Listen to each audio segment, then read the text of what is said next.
Welcome to the podcast today. What's up, big dog? How are you? I'm good, man. How you doing? Honestly, I'm good. Chilling, excited, really excited for this episode. Yeah, dude. Like, really excited for this Yeah. episode. Before we intro our guests, let's talk about a couple things here. How was your stream? You and Derek at SLDP did some stuff last night, yeah? Yeah, so shout out to Derek at SLDP. We started our first of many live streams that we're going to be doing over the next little bit on our SLDP Twitch. Follow us twitch.tv/SLDPTV. We started our first live stream and it was really fun to just play whatever. Nice. Yeah, the setup looks dope for sure. It was really cool. Thank you. Derek put a lot of time. He spent a lot of late nights like trying to perfect that. So yeah, thank you. Like on behalf of him, thank you. Nice. I'm pretty stoked today because Trilogy, one of my dudes, just released his first song on 7 Lines label, Ophelia.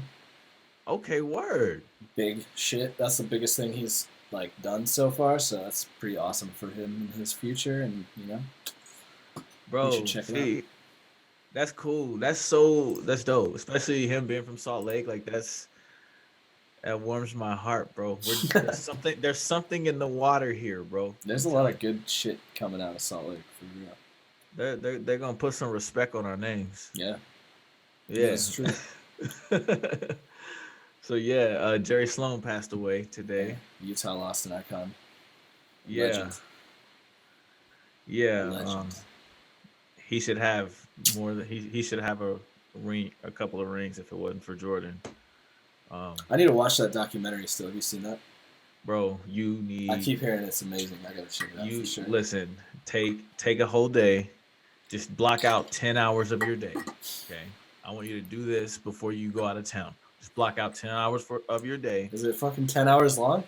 Well, it's 10 episodes each. Oh, I thought it was just like a documentary. Mm-hmm. Oh shit. No, so it's shot in episodes. So like you and Megan should just take the day, and there's so much stuff you didn't know about Jordan. Like the whole flu game thing. The whole flu game thing was not a flu game. It was food poisoning from some pizza spot here. Some pizza spot gave Michael Jordan food poisoning. I'm saying it.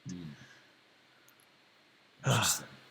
I was watching the Jazz. Like, I don't really watch any sports that much anymore, but like when I was a kid, my dad was super into the Jazz in that time period with Karl Malone, like John Stockton. So I mean, how could you not, bro? Yeah, that was how could you not? The golden years of the Jazz, Like they were, yeah. So, yeah, man. What else we got? We got my homie Jason Euler from Relentless Beats today. He does sponsorships and some other stuff for Arizona-based company Relentless Beats. They're kind of like the V2 Arizona. They're like the big dogs that do festivals and shows there. Okay, he also has a blog of his own, and he has a company that does like artist growth services and mentoring with artists, and he also manages a few artists. So let's bring him in, and you can tell us more about that.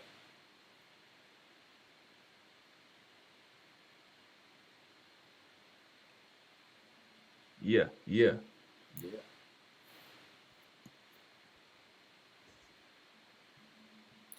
Yo, dude. Audio might be connecting here still. What's up, guys? There it is. Yo. How's it going, man? Doing well. How are we doing today? Doing well. Chilling. Doing well. Glad to have you on. Thanks for taking the time. Sorry about the little time difference mix-up we had there. Even daylight savings, so we don't switch our clocks down here. Are you guys like split in the state? Like there's one part of the state that does it and one that doesn't too? Or there's a very small portion of the state, I think in northeastern Arizona, that doesn't do it. But other than that, across the board, we all switch here. Crazy. Yeah, it's always been that way as long as I've grown up. Nice. Have you lived in Arizona your whole life? Born and raised here. I lived here for 18 years. From 18 to 23, I lived in 7 different cities over the course of 5 years playing baseball. So that was a journey after living in one place for so long. Yeah. Okay. Yeah. Did you like play baseball in college or? Yeah. I went to Irvine my freshman year on a scholarship. Played there my freshman year. Second to last game of the season against Fullerton. I got injured. Had a stress fracture in my elbow. Doc told me I couldn't throw a baseball for a year until it healed. Okay. I just focused on hitting. I went to Chicago that summer and was a DH and just hit.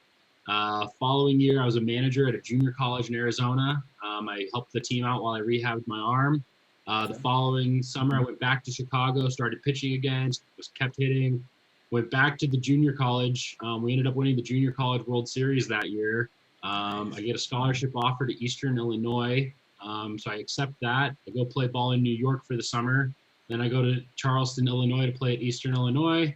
And then the following summer, I do a stint in Myrtle Beach. I get traded midsummer up to Washington, D.C. Yeah, I get sent to D.C., back and then back to my senior year at Eastern Illinois in Charleston, Illinois. And then I did a quick brief stint with the Peoria Chiefs in AA for the Cardinals. And that was the end of my baseball career. Oh, shit. Okay. Yeah. Go Cardinals. It was a journey to say the least. Yeah. And then you were just like, all right, I'm going to do this music thing now. Yeah, I had about a month between baseball and going to my first dance music festival where I had no idea what I wanted to do. I thought I was going to work in corporate America. That's where I was at the time. I had just taken a sales job. And then my friends dragged me to Mad Decent 2016 reluctantly. Never had experienced dance music, never had been to a festival before. I was going to country festivals before that. And I ended up having the time of my life. Lost all my friends because I just started wandering around and meeting people and making new friends. And next thing I know, my friends text me like, bro, like my phone died and they left. So I ended up getting stranded at the festival that night. But it was one of the best experiences of my life. Yeah, apparently so, because now you're deep into it. Yeah.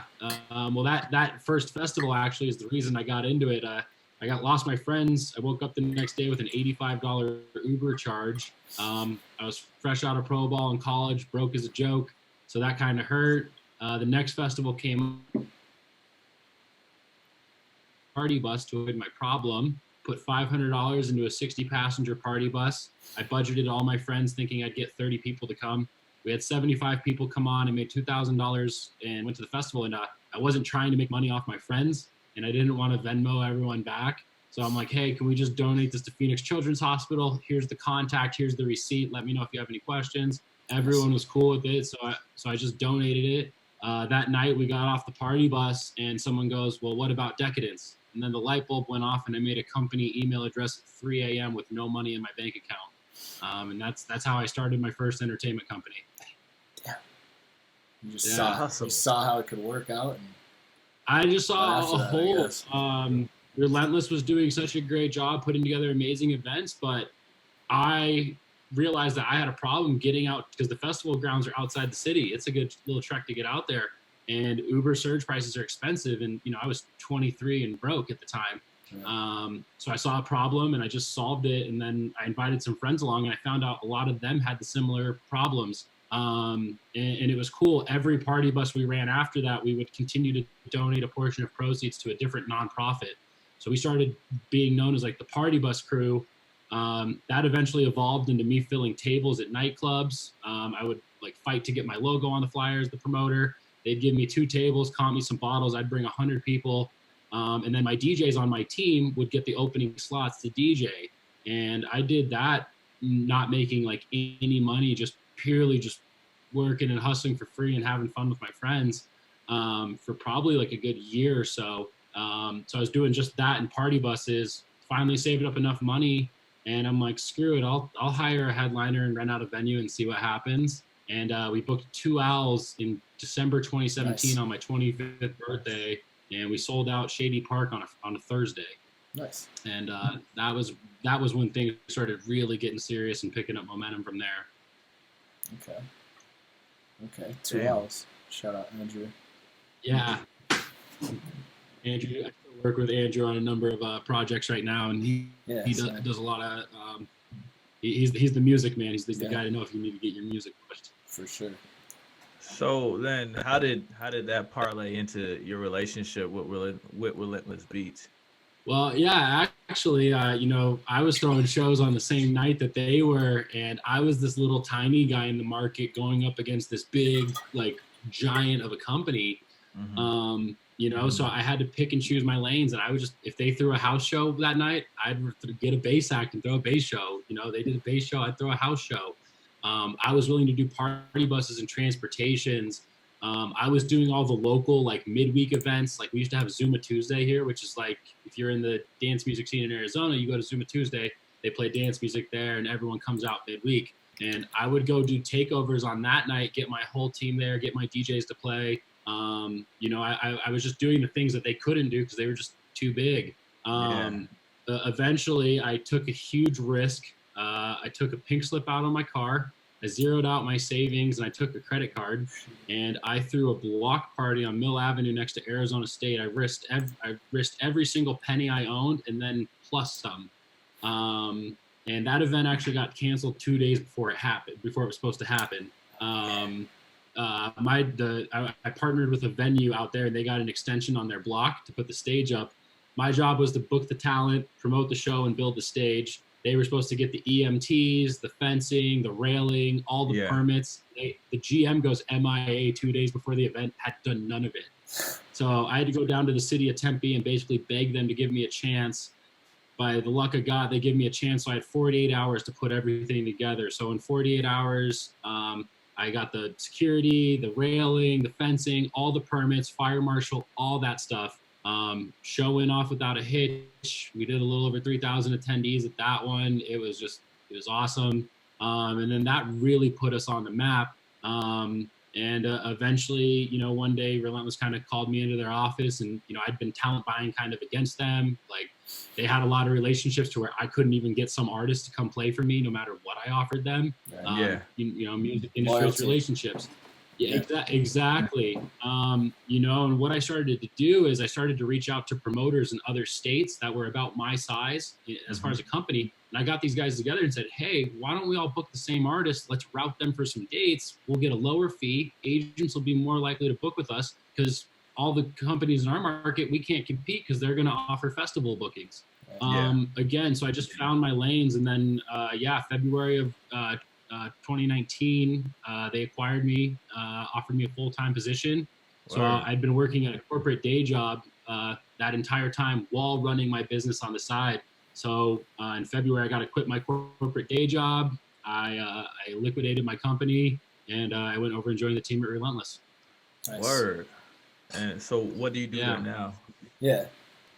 So my actual title is experience creator. And kind of just what that entails. I handle all the art, decor, and site lighting that goes into the festival, just kind of those embellishments and that flavor. I negotiate all our partnership deals. So whether it's like Tito's, Carvana, I've worked with Bud Light, Budweiser, White Claw, you name it. I take those brands and I take that sponsorship and I create experiences outside of music for attendees.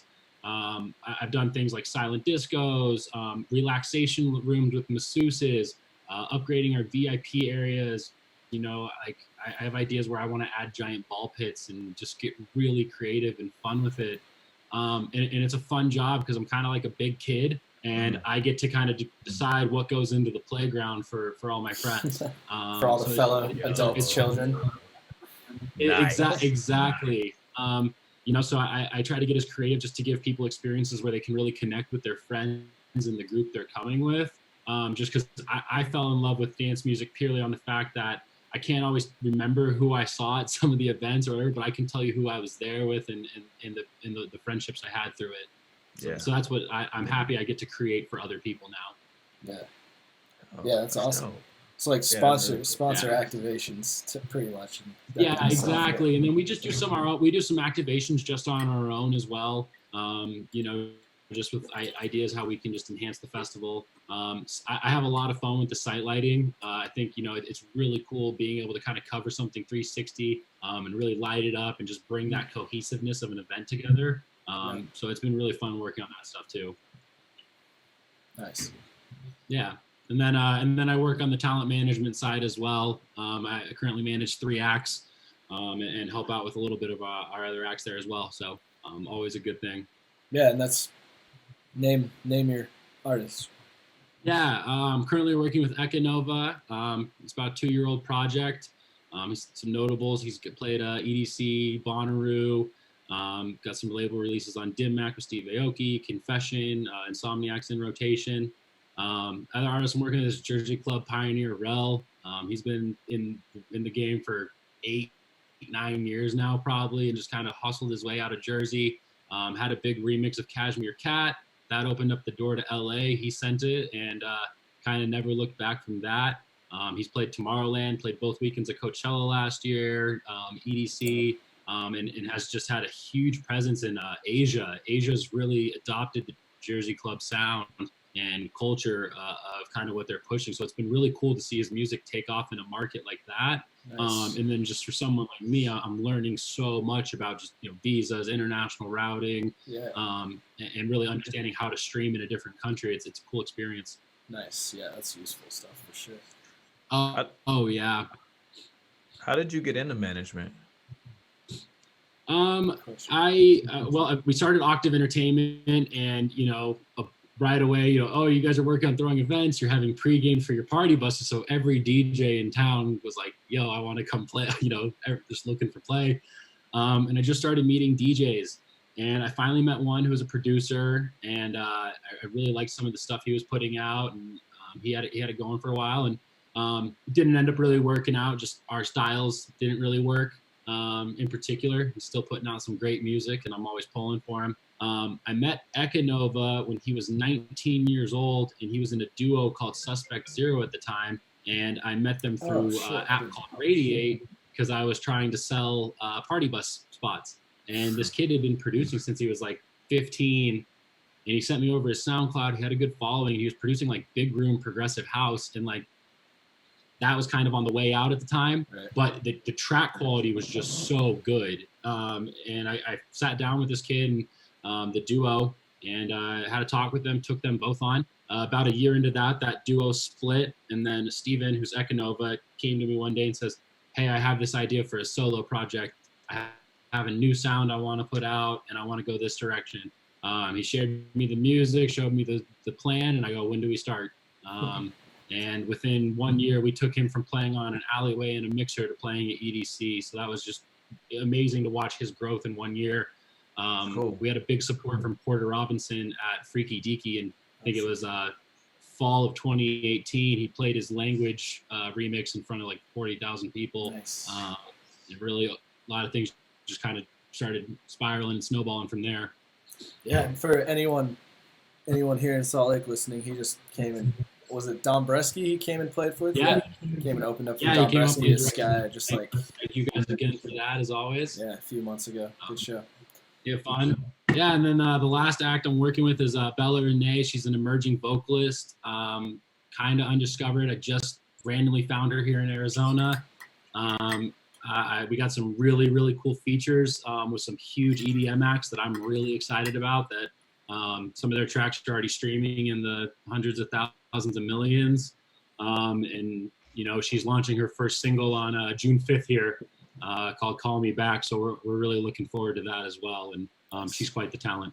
Yeah, I've been checking her out since you signed her. You guys just started working together like pretty recently, right? A few weeks ago. Yeah, very recently. We kind of talked at the beginning of the year, and all my stuff with management, it's very organic for me. I try to keep business out of it as much as possible. At the end of the day, I'm really lucky to be friends with the people I manage, like through everything. And I really just try to keep that style at the forefront of everything, because you spend so much time with these people. Like, you got to be friends with them. They got to just be people you get along with. For sure. Yeah. So I'm really lucky to have, I got 3 really good friends, and I'm just helping them pursue what they want to pursue, Yeah. Hell yeah. For sure. It's a great so as a manager, what are some things when you're looking for artists, or if you're not even looking for artists, that makes an artist stand out? That would make an artist stand out. What are some things? Yeah, absolutely. Differentiating sound. I think I've just pounded dance music into my ears over the last few years, and finding people that are not just taking the same sample packs, people that are innovating and really pushing new sound design and trying to create that into their tracks, and it comes across in the quality, and you can hear it, and that's what separates us. So I try to just stay open to that, and a lot of that's just kind of an intuition thing. The biggest thing for me personally, though, is purely just work ethic. I know it sounds cliche or anything, but like I put in a lot of hours to what I do, and if I don't have I've managed acts where I'm not with them anymore because that level of commitment just wasn't matched. I really believe you're really kind of pulling the rope as a manager, and you just got to keep that example of work ethic at the forefront all the time for your artist. Again, coming from a baseball background, like I played with tons of guys who had a ton of talent that never made it to the league. And I saw guys who didn't quite have it. Like even me, like the only reason I made it is because I stayed after practice 2 hours longer than everyone else, or I'd get 20 sprints in after they ran 18. That's the only reason I got to play baseball as long as I did. So I've really taken that mindset to the music world, and that work ethic just has to be there. Oh yeah, all right. That's great. That's great insight for sure. That's a gem right there. Yeah, that is. Clip that.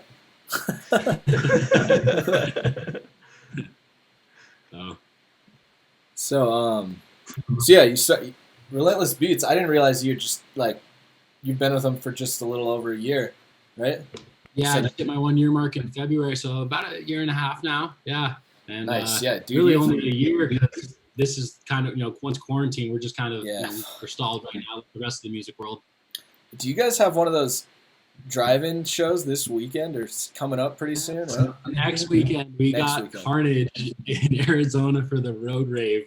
We got like Paz playing, Bijou, Dr. Fresh, Forby and Valentino Connor debuting a new side project they got going. So I'm curious to see how that's going to be. Yeah, what's that called again? Like Hulk Gang. I don't. Oh, geez, I'm bad. Like I'm focusing on the sponsorship and event operations right now. And, yeah, Ryan, did you know about that project?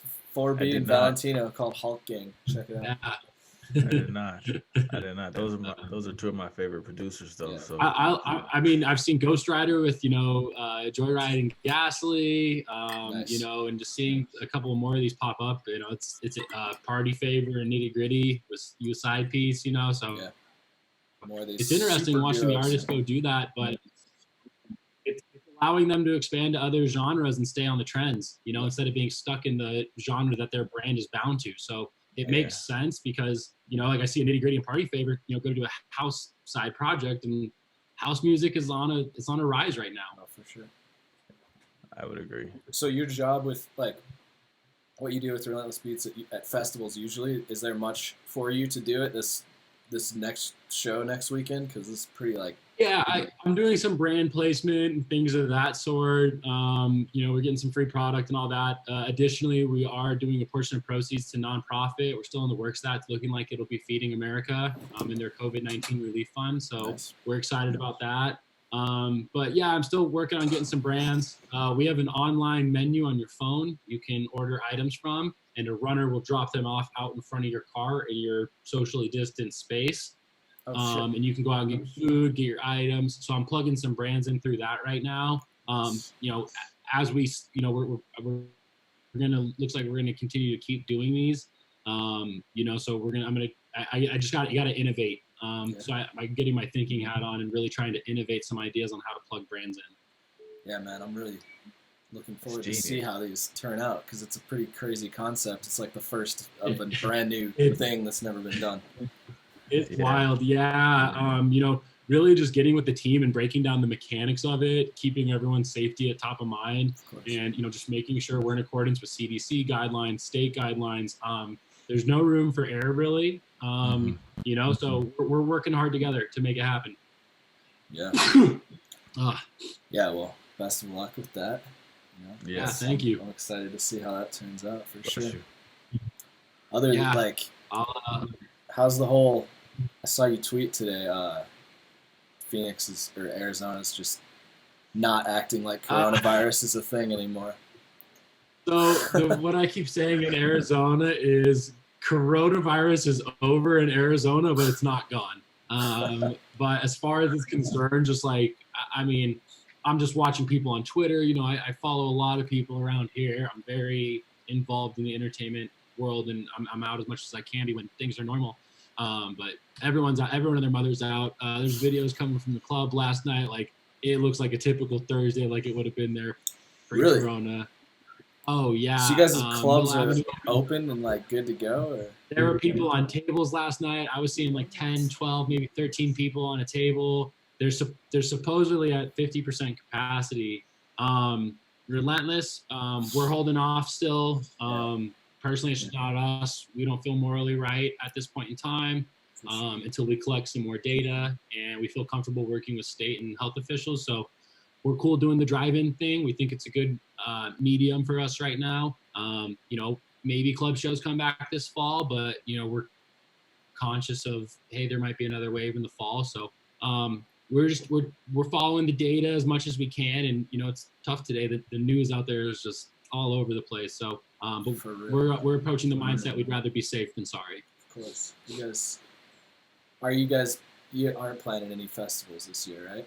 I know you had postponed Phoenix Lights. That's now canceled, I believe. Yeah, it landed on the same weekend as EDC. We have a good partnership with Insomniac, so just not a smart weekend for us. I'm not going to rule it out. I'm not going to say that there's not going to be a festival in Arizona. I don't know. You know, there's a lot of people on both sides of the fence here, so, you know, I don't really want to put something in the middle, but I'm not going to rule it out. I don't think we're going to see the EDCs and the Coachellas. You know, if the desert heats up enough here and that does work and, you know, the cases are low and, you know, we're borderline close to a vaccine, I'm not going to say something couldn't happen near the end of the year. Right. It's hard to say right now. It's like no one. It is. It all just depends. I could sit here and speculate all day. End of the day, I'm not a scientist. I'm following the numbers, you know, for what I get and just kind of reacting to the data and doing that. I'm personally still making the choice here to stay a little socially distanced for the coming weeks. I'm not that early majority. I'm going to kind of wait and see what happens to everyone else getting back out there and then assess and make my decision from there. Word. So how do you feel like the future of events will be like once this comes back? Like, do you think there will be like differences in how we party now, or? Yeah, I think, you know, I was talking to my parents about this, and they had a good point, you know, that it's never going to go back to normal. It's going to be a new normal. Everything we do, society, and, you know, like, you know, my parents were telling me about some of the protests during Vietnam, and she's like, how crazy the United States and the world was reacting to like those. And she's like, a lot of laws and things changed because people stood up and started being activists, and there was a new normal that followed that, you know. And she's like, yeah, we've never experienced a pandemic like this, but we've gone, you know, my stepdad is even talking about the Cold War and doing bomb drills, you know, like kids don't do bomb drills anymore at schools. They do active shooter drills. Like, times have changed and there's a new normal in place now. I think we're going to be part of that new normal, and there are going to be a lot of things that are just going to stay different from here on out. One cool component, I think, out of quarantine that I'm excited to see in the festival is like, I'm excited to see what the virtual and live stream experience takes with festivals.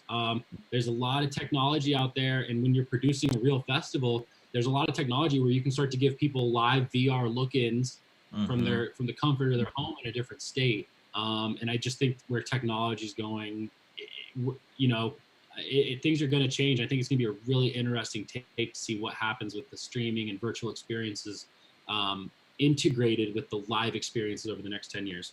Yeah. That'd be cool. Yeah, like, I could see. Oh, go ahead. No, you go ahead. No, I was gonna say I could see that happening, like festivals now, like or just promoters now opening up another lane. Yeah, you know, it's like marketing. Absolutely, there's an activation where you can actually put on a helmet and it has a 360 video reality, and then it's a 360 camera up on stage with the DJ. So you could be standing out in the middle of the festival, and it'll give you the 360 look of looking out on stage. So crazy. I already know that technology exists. 5G is going up all over the country. Why can't you wire that to someone in their living room in Florida? You know, crazy. I'm not ruling anything. No, that's not ruling out anything. Yeah, it's time to get creative. Mm-hmm. Yeah, you know, the future belongs to those who innovate, honestly. And I think the companies that innovate the most and keep the safety and health of their consumer at the forefront and can do those two things, those are going to be the really successful companies you're going to see emerge and thrive from this. Innovation and safety. Yeah. Yeah. Yeah, I'm with you on that. Yep. So do you... Oh, wait, hold on. What's been your favorite live stream so far? My favorite live stream so far? Honestly, the EDC one last weekend was just great. It was fun to be a part of. Me and the roommates, we took some lights, decked out the house, and we put it on every room in the house. So we played along and made it as fun as we could. And, you know, it really is. It's cool to see our community coming together and doing this, because, like, these acts aren't making money. These companies aren't making money to do these things. Like, yeah. There's just not a lot of money in the live stream game right now for our industry in particular. So it's cool seeing people just trying to unite, and it's something very unique to our specific music niche that you just don't see in a lot of other areas. So for sure, just grateful for what our come together and done, and everyone's played a hand in it. I know you guys up there at V2 have done them. I did one with Moon Landing. Relentless has been doing them every week. Insomniac's been crushing it. And just watching all these other companies throughout the United States just come together. It's been cool. It's been cool for sure. You guys, you guys have enjoyed? I mean, I'm personally partial to Seven Lions, like everything. So I've been watching his a bunch. Been enjoying those. But I gotta, EDC obviously was like the dopest one so far. And something I thought was amazing about the EDC stream is it really like obviously it's not the same as going to EDC, but it really captured the spirit, everything Pasquale was saying in between sets and like the videos they were playing, it really like captured the spirit. I like having him host and really be out there. Like, props to him, because like those are some long nights just getting through all those and just being real. And it's kind of cool to see just the leader in our industry continue to push that message and be that face for it. It was really cool. It is, and he's just captured like the spirit. It was similar. It was as good as it could have been for a virtual stream. I'll get past all that. He is the brand to a T. Yeah, I believe that term. Been lucky enough to meet him a couple of times, and he really is the Insomniac brand. Yeah, that's a good dude. That's dope. What about you, Ryan? Live streams? So I haven't watched very many DJ live streams, because a lot of I've been watching these things called Versus on Saturdays. So what they do is Timbaland and Joe Budden, they pick two hip hop acts. Whether like this past weekend, I believe it was Nelly and Ludacris, and they go and they battle song for song, and like people vote on what track they like. So like I've been watching more stuff. Yeah. I've been watching a lot of live streams like that, and also just like a lot of interviews and stuff. And it's been kind of cool just seeing what artists have been doing behind the scenes, because I'm more on the radio and clubs. Like I'm a radio guy, so for me that stuff is like super that's awesome. I love it. Yeah, so man. Oh man, good stuff. Good stuff. Shit. So Jason, on top of all the Relentless Beats stuff, like you do it, and the management, you do some other stuff too. You have a blog called Moon Landing. You have a newer company that you've been pushing a lot lately, the Artist Path. Yeah. Talk about those. Yeah, Moon Landing. I started a Twitter account called the AZ Ravers page. And I just started posting funny rave memes.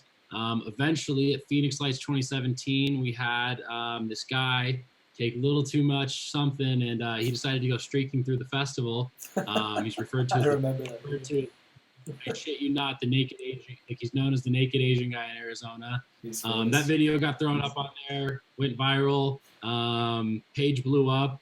As soon as Octave ended, my old business partner, one of my longtime best friends from that venture, he was a broadcast journalism major at ASU. He ran my blog on Octave, and I said, hey, I got this platform. you want to write blogs and create something about it? You know, I got some connections in the festival world. I'll get our writers media passes. And I just leveraged my network, and I leveraged a platform I had pre-existing had. And I'm like, why don't we turn it into a business? And it gave me another excuse to continue working with one of my longtime best friends who I love working with. So I made him the CEO, runner of all that. It's his company. I'm on as more of an advisory and operational role, kind of in the background. Helps me delegate my time. That's been a fun project. We just did a virtual festival 2 weeks ago with your boy Trilogy on there. Yeah, it was great. Which was an awesome set, by the way. I had some people hit me up about that. And we raised about $1,700 for Feeding America. You know, not bad for like a 6-month-old blog. That's great. We were stoked about it. We had some good viewers and got to connect with some people. So it's been a fun project. And we're looking to do some things to scale that out. And we got a pretty cool business model there, especially once festivals return. And then Artist Path. A lot of people saw what happened with Econova. Again, you know, we took the project from playing on an alleyway in a mixer to 1 year later, he was at EDC. I started getting DMs left and right. Hey, how did you get his record signed? How'd you get him booked in another state? What'd you do here? And I'm like, well, I can try to set up something to start helping all these people. So I set up a consultation company called the Artist Path, and it was just me on there at first. And I had a lot of just, you know, smaller DJs reaching out to me, and I'd go get coffee with them or do a Zoom session and just, hey, how do I release tracks? All right, hey, here's how you want to go about releasing. Here's how you want to contact a label. You know, here's how you want to promote your tracks. These are where your finances should be going. Really just giving knowledge that I wish I had. You know, like if I could go back and talk to my 23, 24-year-old self when I was first getting into this, like I'd have saved him time, I'd have saved him heartache, money, you name it. And I'm sure you guys can relate much of the same with your respective, you know, come ups in your respective industries. You know, if you go back and take that 3 years of knowledge, like how much could you have helped yourself? Yeah.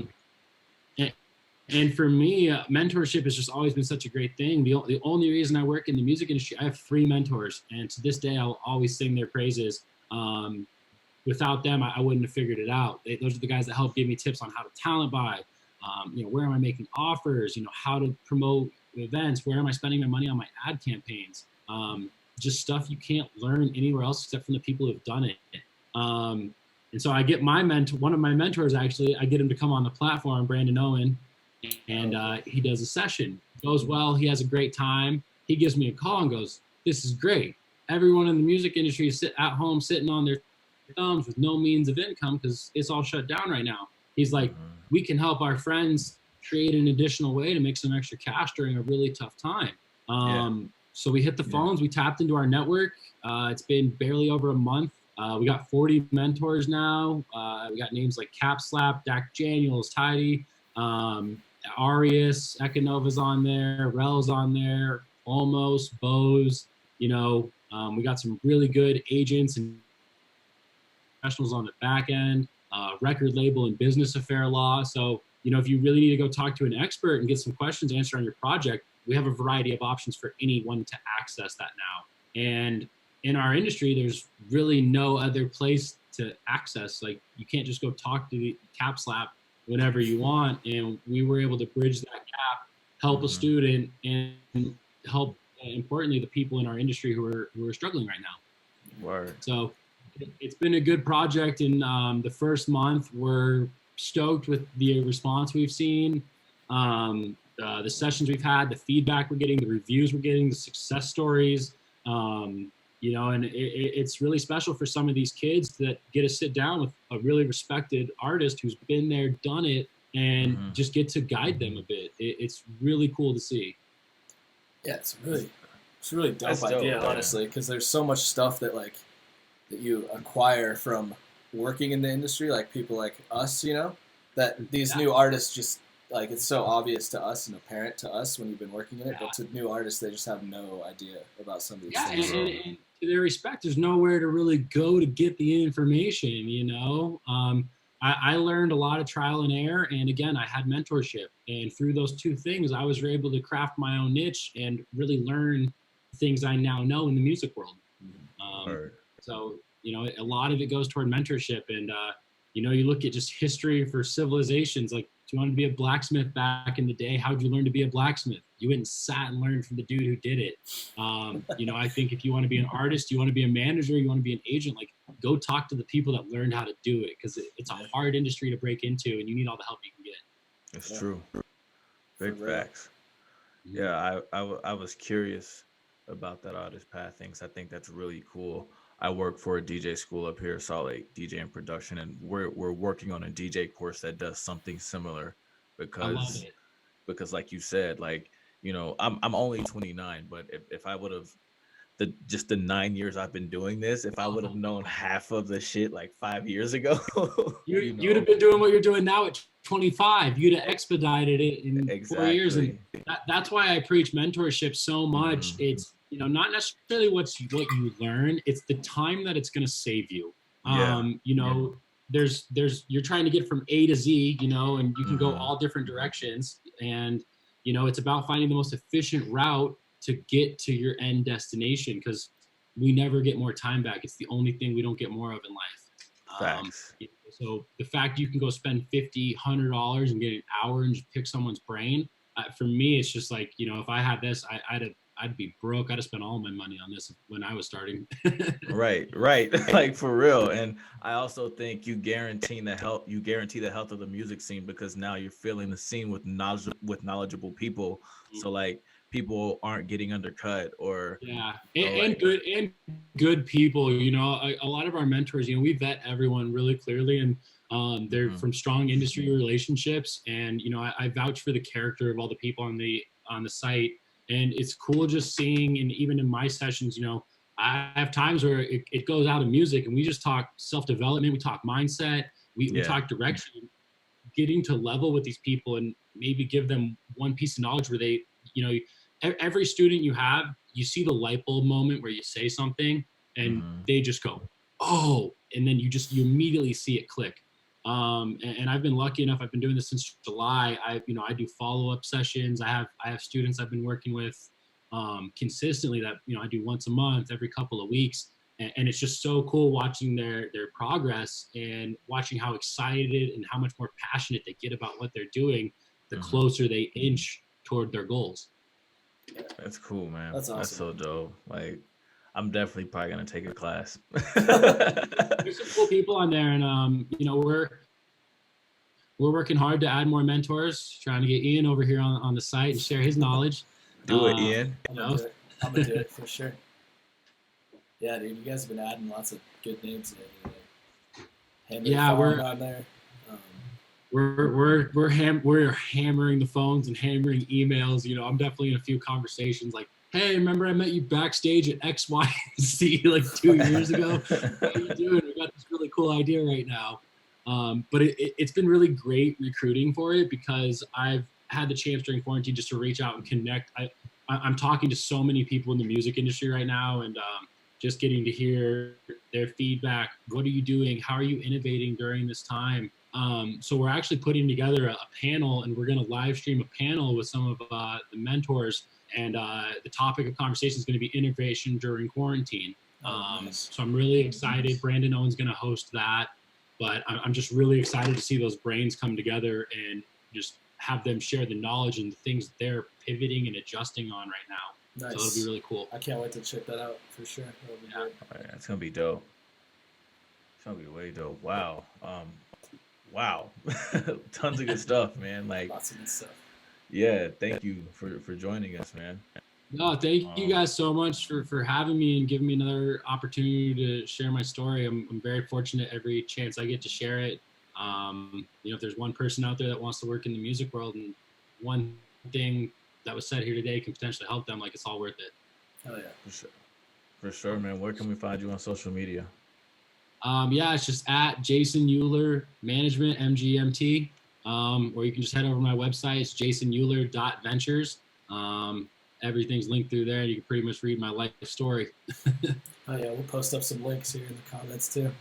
Yeah, for sure, bro. Appreciate that, guys. And yeah, this episode will be up on like Spotify, YouTube, Apple, all the stuff on Monday at 10 a.m. I'm stoked to share it. Yeah, dude. Anything else? Like any other artists you want to shout out? Any people you want to shout out? Anything you want to like plug before we wrap this up? Yeah, I mean, I do want to shout out my whole team at Relentless Beats right now. You know, it's a tough time for all of us in music. You know, we had 81 events on sale. We canceled or postponed.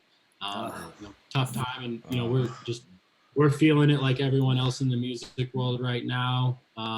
You know, and I just shout out to my team. We've really just stayed together as a unit. Everyone's staying optimistic and really just trying to make the most of what we got right now. And I'm just grateful to be surrounded by some people like that. So give them a shout out, and big shout out to Artist Path and all the mentors I have joining there, and just the help and advice they're giving to the next wave of those aspiring professionals. Really cool. So those are things I'm grateful for right now. Amazing.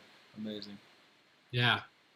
Good stuff, man. Cool. Thank you very much. Thank you for real, bro. That was absolutely. Hey, thank you guys so much for having me. I love doing this, and excited to see you guys continue to push this project. And Ian, I know you got a number of things you're working on and pushing along. And obviously, it's great to meet you today. We're gonna have to connect more, and you know, I would love to follow and see what you're working on as well. Yeah, it's nice to meet you too, bro. We'll definitely connect. Absolutely. Awesome, man. Good stuff. All right, peace, homie. All right, good one, bro. Much love, guys. Take it easy. See you later. That was such a good episode. Good stuff. That was just like constant. He wanted to talk. Just going, man. I knew he would just have the stuff. It was great. That was such a good episode. No, man. you guys should definitely like chat more.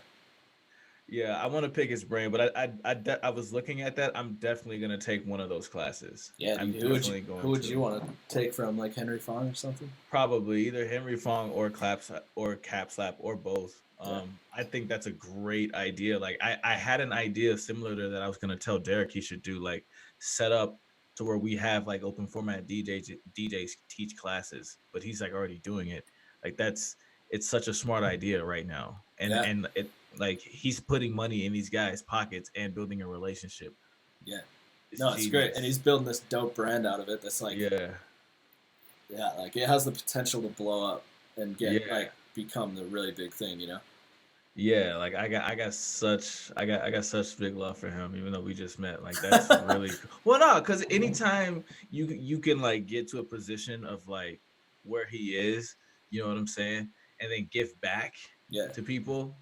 You know, and give back, it's incredible. So I think that's great. I think the more people that we have, you know, uplifting this younger generation, and shout out to Jason, man. The guy. What a guy. What was I gonna say? Shit. So one of like the festivals I had been planning on going to this year was Phoenix Lights in April, like a couple weeks after this whole quarantine thing happened. And I was gonna go down and sleep on his couch for a couple nights and do the festival there, but that didn't happen. So hopefully I'll get to meet him someday in person. I'm sure he's a homie. You're gonna meet him someday in person. Fly him out here, bro. Yeah. Well, we had his guy come play for us at Sky, but he did not tag along that time. Word. But yeah, dude, good episode. Yeah, that was we killed it. I'm excited. So, follow us on everything. Facebook, Instagram, not Twitter. Well, follow us on Twitter, but Facebook and Instagram are DJ's Corner Podcast, and Twitter is DJ's Corner Cast. Indeed. So follow us and let us know. Subscribe on Spotify and iTunes. What were you saying earlier? Like Tidal and Spotify? You're saying like Spidal? Yeah, I was saying Spidal. Yeah, Spidal. Yeah. But yeah, check us out, DJ's Corner Podcast, and we out. All right.